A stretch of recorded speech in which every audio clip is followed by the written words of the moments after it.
Coco Mac, vous avez choisi l'humoriste Lilia Benchaban à suivre sur les réseaux sociaux, à voir en ce moment aussi sur scène les 15 et 22 juin au Théâtre du Marais à Paris et en juillet dans le cadre du Festival Off d'Avignon. On regarde un extrait peut-être avant de Ouais. voir pourquoi vous l'avez choisi. Les gens qui s'endorment en 5 minutes, il existe des gens sur cette planète qui posent leur tête sur l'oreiller, ferment les yeux et s'endorment. Comment vous faites pour déconnecter votre cerveau aussi rapidement? Où sont vos problèmes? Parce que pour vous endormir aussi rapidement, c'est que vous en avez pas. Perso, pour m'endormir, il me faut au moins 3 épisodes d'une série que j'ai mis 4 heures à choisir, puis minimum 2 heures sur les réseaux sociaux dont 1h45 de stalkage. Tiens, qu'est-ce qu'elle est devenue Andrea de la 5e B? Eh ben elle est mariée, propriétaire et elle a 2 enfants, pendant que moi je suis seule et sans emploi. Pas mal quand même. Cela dit, peut-être que cette femme a des problèmes aussi, hélas. Pourquoi ce coup de cœur? Ouais, en fait, j'ai adoré parce que généralement, quand on est assez sensible à l'humour d'une personne, c'est qu'on se retrouve en cette personne.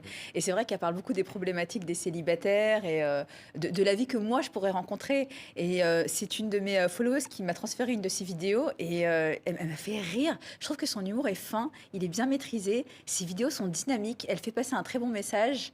Coup de cœur. C'est un vrai coup de cœur. Ouais, un C'est, vrai coup de cœur. Guillaume Lavallée, vous avez choisi la bande dessinée Dissident Club, chronique d'un journaliste pakistanais exilé en France, de Taha Siddiqui et Hubert Maury. Pourquoi ce choix?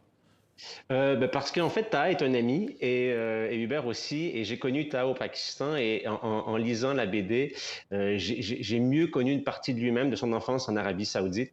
Et ça permet une plongée, je trouve, dans l'Arabie Saoudite. Ça permet une plongée dans le Pakistan. Et je pense que le Pakistan, c'est un pays qui est souvent un peu méconnu. Donc, je pense que par la BD, c'est vraiment une bonne porte d'entrée. L'autre élément qui m'a fait sourire aussi, c'est que Taha a fondé à Paris le Dissident Club, qui est un club pour les dissidents politiques. Et je me suis dit que si Afrani, Jamal Eddine El Afrani revenait aujourd'hui à Paris, il serait peut-être dans le bar de Taha. Peut-être pas en buvant, mais au du moins dans le club des exilés politiques, il serait.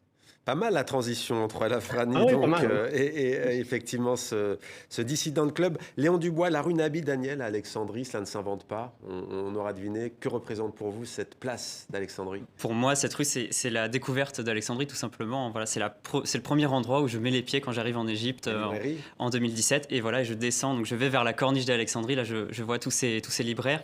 C'est aussi la rue, donc très récemment, qui m'a réservé une surprise, puisque je faisais cette exposition donc, à l'Institut français d'Égypte, à Alexandrie, sur Saint-Exupéry. Et en sortant du portail voilà, de l'Institut, là, je tombe sur les libraires. Et il y avait posé vraiment face à moi Terre des Hommes en arabe de Saint-Exupéry, qui est le livre dans lequel il raconte ce crash voilà, en Égypte. Donc pour moi, ça a été, c'est un coup de cœur, c'est mon premier coup de cœur, mais c'est aussi le plus récent finalement. C'est le destin. C'est le destin. Voilà. Merci beaucoup Léon Dubois, merci Coco Mac et merci à vous Guillaume Lavallée d'avoir été avec nous dans Maghreb Orient Express. Merci à vous d'être fidèle à MOE. Retrouvez-nous quand vous le souhaitez sur la plateforme TV5 Monde Plus. À la semaine prochaine avec grand plaisir.